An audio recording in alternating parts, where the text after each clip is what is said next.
Bonjour à tous et bienvenue dans cette nouvelle vidéo. Aujourd'hui, on va parler de ma visite dans un parc d'attractions à moins de 2 km de Europa Park. C'est parti.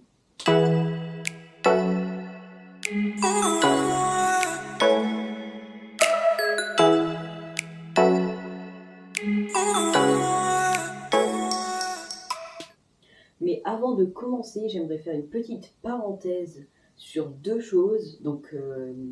Déjà, on a un nouveau décor. Voilà, j'espère que ça vous plaît. Bon, j'ai mis Ilan parce qu'il y a un petit poster, ça rentre pas. Voilà, il y a là, je ferai peut-être un truc plus en détail dessus. Il y a Frépertuis, là il y a le parc dont on parle aujourd'hui, Europa Park, etc. Et l'autre chose, c'est que Holiday Park ne s'appellera plus comme ça. C'est la dernière fois que vous voyez écrit Holiday Park sur un plan de parc d'attractions. Il se nommera maintenant Plopsaland Deutschland. Voilà. Ils ont sorti une vidéo, le groupe Copsa, de 3 minutes sur les plans d'investissement qu'ils vont faire. Et je trouve ça plutôt pas mal. Après, je vois pas l'intérêt de changer le nom de ce parc qui a maintenant 50 ans. Voilà, je vois pas trop d'intérêt. Mais bon, pourquoi pas. Mais aujourd'hui, ce n'est pas de Holiday Park, mais bien de Funny World que l'on va parler dans cette vidéo. Donc Funny World, c'est un petit parc allemand également. Il a été créé en 1999 par les frères Marcus et Michael Schul-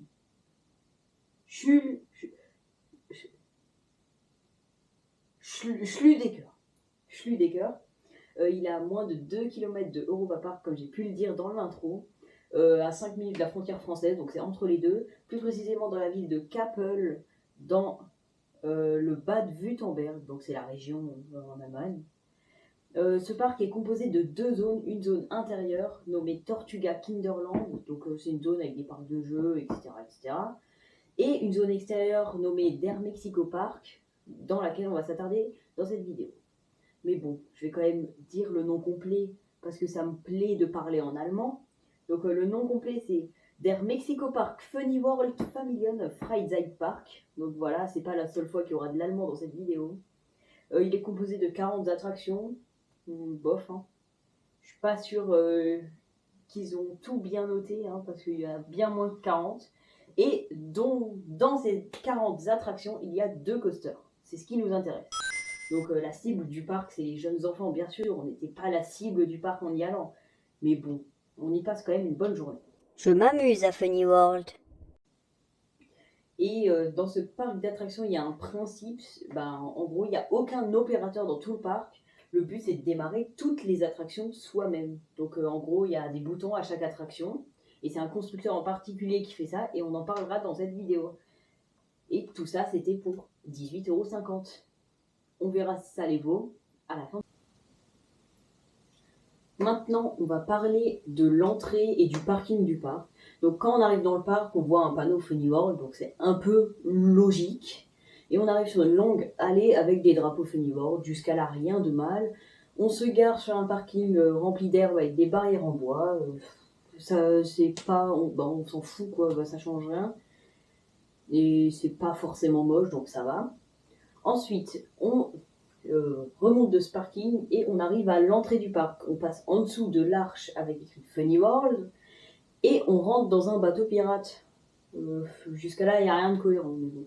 On rentre dans un genre de bateau pirate et là, il y a l'entrée du parc. On a attendu quand même pas mal longtemps avant de pouvoir avoir nos tickets parce qu'il y a tout simplement qu'une caisse et que il y avait des gens devant.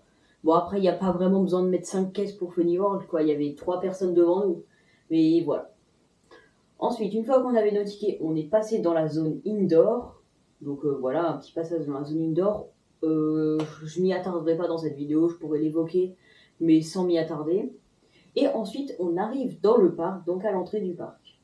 Et tout de suite, on arrive devant certaines attractions dont je vais vous parler tout de suite. À présent, on va parler des deux premières attractions similaires que l'on retrouve directement à l'entrée de Funny World, c'est-à-dire deux Nautic Jet Eager. C'est-à-dire c'est des petits bateaux, là où on est tout seul dedans. On tire sur une petite ficelle, c'est comme je l'ai dit, tout s'actionne soi-même. Et on monte à une dizaine de mètres de haut, je pense. On descend, on saute comme ça dans l'eau, ça procure un bon airtime. Moi je dis Silverstar, il devrait en prendre de la graine. Hein. Et on se fait un petit peu mouiller.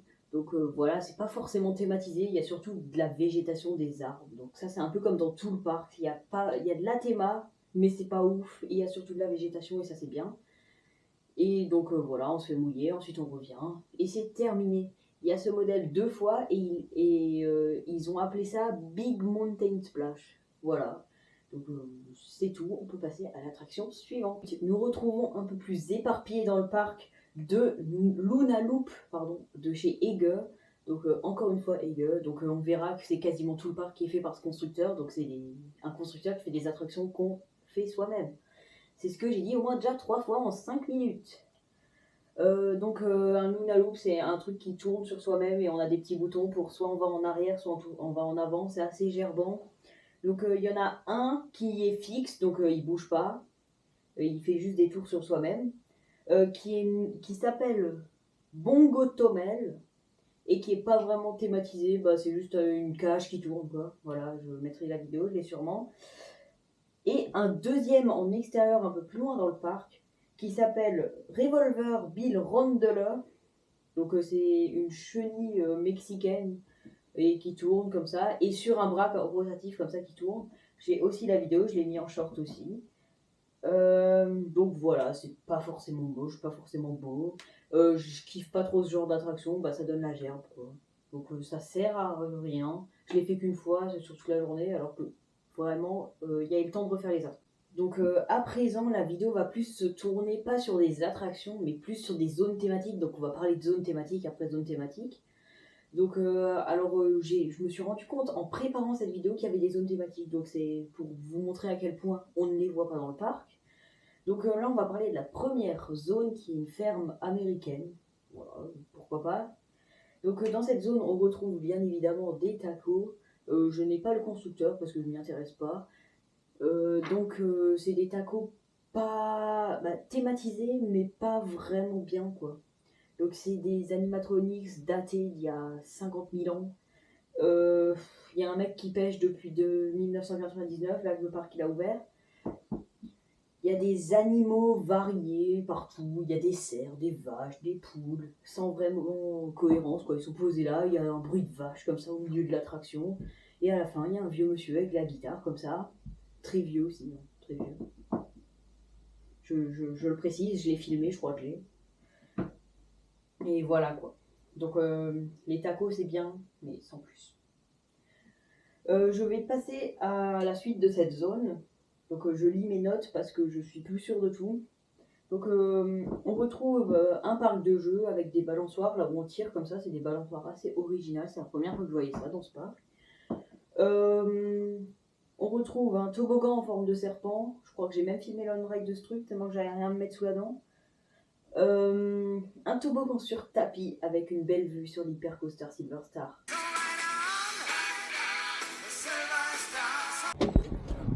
Allez, on va faire du toboggan pour prétexte d'aller voir Silverstar là-bas, tout au bout. Oh waouh, oh waouh, on voit Silverstar.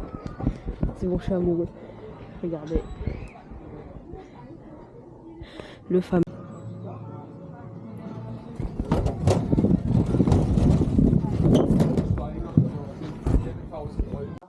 Bref, faut que j'arrête de chanter. Et un enclos de chèvres, là où on peut leur donner à manger. Voilà. Voilà, j'aime bien. Et maintenant, nous allons passer dans la vraie zone thématique du parc, qui se remarque plus ou moins et qui est même dans le nom du parc, la zone mexicaine. Donc dans cette zone, on retrouve le Luna Loop dont j'ai parlé plus tôt, Revolver Bill Rondeler. Ensuite, on retrouve un Star Flyer, ne vous attendez pas sur la Dolly des parcs 80 mètres de haut là. Hein. Là, on est sur 3-4 mètres gros max. J'ai aussi filmé une ride de ce truc parce que j'avais rien à me mettre sous la dent. Donc voilà, c'est un truc, t'actives aussi toi-même. Je crois que je suis pas sûre que ça soit du Hege, mais tu l'actives toi-même. Ensuite, on retrouve un genre de tapis volant, donc ça s'appelle Flying Sombrero, ça fait comme ça. J'ai aussi filmé une on-ride. On retrouve un petit train pour enfants, voilà, qui fait le tour, comme ça, 2-3 fois. Un Nautic Jet de nouveau, mais manuel, donc cette fois tu pédales, tu montes, et c'est en forme de grenouille. Je l'ai aussi mis en short sur mon YouTube et apparemment ça intéresse les gens. 1000 vues pour une petite grenouille. Moi dans une grenouille, on ne sait pas ce que veulent les gens. Un bateau pirate, Ege, plutôt joli, pourquoi pas. Moi je dis pas non. Voilà.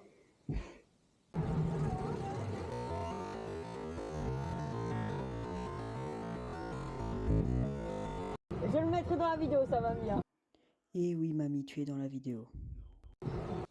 Et là, attendez, je me lève de ma chaise. Enfin, un truc intéressant. Le premier crédit de cette vidéo, c'est un Butterfly Eagle. Encore eux. En gros, c'est un truc, tu montes comme ça. Tu arrives en haut, tu descends et tu fais des allers-retours. Donc voilà. On retrouve ça notamment au Futuroscope, donc j'en ai aussi fait un. Vous découvrirez ça dans la prochaine vidéo qui sortira je ne sais quand parce que j'ai la flemme. Et donc ensuite dans cette zone, je lis encore mes notes. On retrouve quoi? On termine par un parcours scénique en cheval, voilà. Donc voilà, c'est des petits chevaux comme ça qui avancent.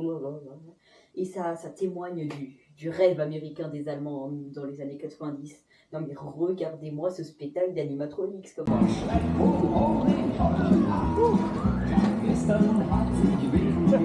Le rêve américain, non mais t'imagines, tu vois ça, non mais tu vas aller aux États-Unis tous les jours quoi. Non mais regardez-moi cet animatronics là, cette statue à la fin là. Non mais c'est quoi ça là? Sortez-moi ça, enlevez-moi ça, juste laissez des arbres. C'est très beau les arbres. Bref, on passe à la suite. Donc voilà, maintenant on va passer à la dernière zone du parc. Donc voilà, c'est un tout petit parc, je crois ça fait 4 hectares, je crois, c'est tout petit. Par exemple, Europa Park, je crois c'est 75, un truc comme ça, donc voilà, vous voyez la taille.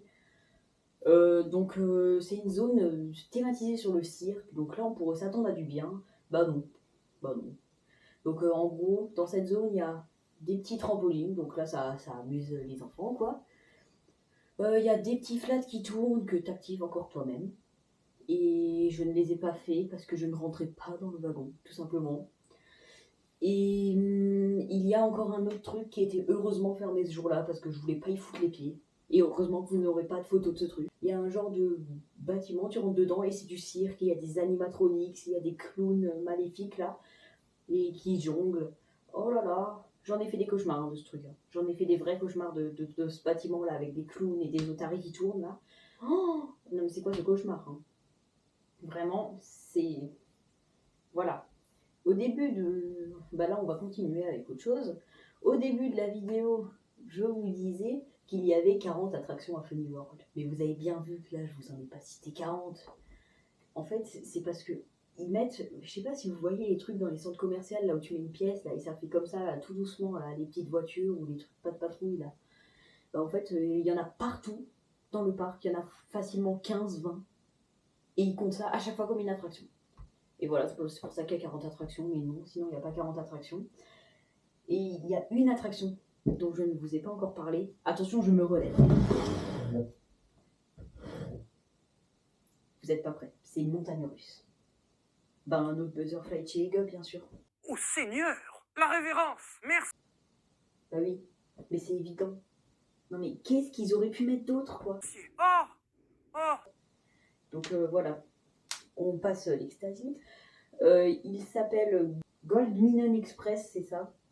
Et c'est donc un Butterfly modèle petit de chez Ege. Donc l'autre c'est un XL et celui-là c'est un petit, donc encore moins intéressant. Il est situé juste à côté de l'entrée du parc, mais je voulais garder le suspense pour la fin. Donc voilà, c'est pas mal. J'ai fait aussi filmer une on-ride, elle sera aussi là-haut. Et donc voilà, on peut en conclure sur Funny World. Donc Funny World, c'est un parc axé très très petits enfants. Très très petits enfants. C'est vieux, daté, cringe. Non mais regardez-moi tous ces animatronics là. Je pense que je vais mettre une liste d'animatronics là. Tu as peur, n'aie pas peur. Je suis un ami, je ne te ferai pas de mal. Viens ici, viens à moi. Non mais rien que le parcours scénique en cheval là. Non mais ça vient d'où ça? Les tacos là, les tracteurs. Ça vient d'où ça? Après il y a aussi d'autres endroits dans le parc délabrés. que je n'ai pas cité dans cette vidéo parce que j'ai juste pas envie de foutre le parc dans la merde, mais je vais quand même les citer maintenant. Avant, il y avait des bumpers, là, tu sais, des attractions là où tu tires une manivelle et ça avance comme ça, et tu es sur l'eau et tu dois te taper dedans. Bah, il y avait le bassin vert avec des grenouilles dedans. Dégueulasse. Je l'ai pas filmé, je crois. Après, il y avait avant, bah, j'avais visité le parc il y a déjà très longtemps, ça devait être ma 10e visite, là, donc voilà, je connais le parc. Avant, il y avait plein de petits jeux d'arcade comme ça où tu tirais avec un pistolet avec de l'eau, etc. Il n'y a plus rien, c'est délabré, c'est délabré. Il y avait des petits bateaux là où tu mettais une pièce là et tu pouvais diriger ton bateau dans un étang. Oh bah non, il y a des grenouilles. Oh bah non. Bah non, il y a des nénuphars. Il y a des nénuphars. Ça, j'ai dû le filmer par contre, peut-être je le mettrai. Mais donc voilà, Funny World, c'est un parc. Si vous avez des petits enfants de moins de 10 ans, allez-y, foncez. Mais sinon, non. Voilà, c'est tout. J'ai pas grand chose d'autre à rajouter, à part que les 18,50€, je sais pas si ça les vaut, vu qu'il y a 5 ans le prix était à 8€. Hein. Ils ont triplé presque le prix du parc. Bah non, ça marche pas, Funny World. On le voit, on vous voit. Voilà. Donc maintenant je vais aussi un peu parler de la zone intérieure, parce que j'en ai pas parlé. Il y a une baleine hyper fun là qui tourne, là, je trouverai une vidéo de ce truc. Là, c'est la toute nouvelle zone en intérieur. Donc, ils ont agrandi la zone intérieure. Bah voilà, en fait, c'est des structures gonflables de partout. Donc, voilà, c'est un parc de jeux intérieur classique. Il y a la petite mascotte là. Je sais pas comment elle s'appelle. Voilà, je l'ai. Pourquoi pas, moi je dis. Donc, voilà, sur ce. C'est la fin de cette vidéo à Funny World. J'espère qu'elle vous a plu. Et si c'est le cas, n'hésitez pas à liker, à vous abonner et à partager cette vidéo. Et c'est la fin. Ça devait être la pire outro que j'ai fait de ma vie là.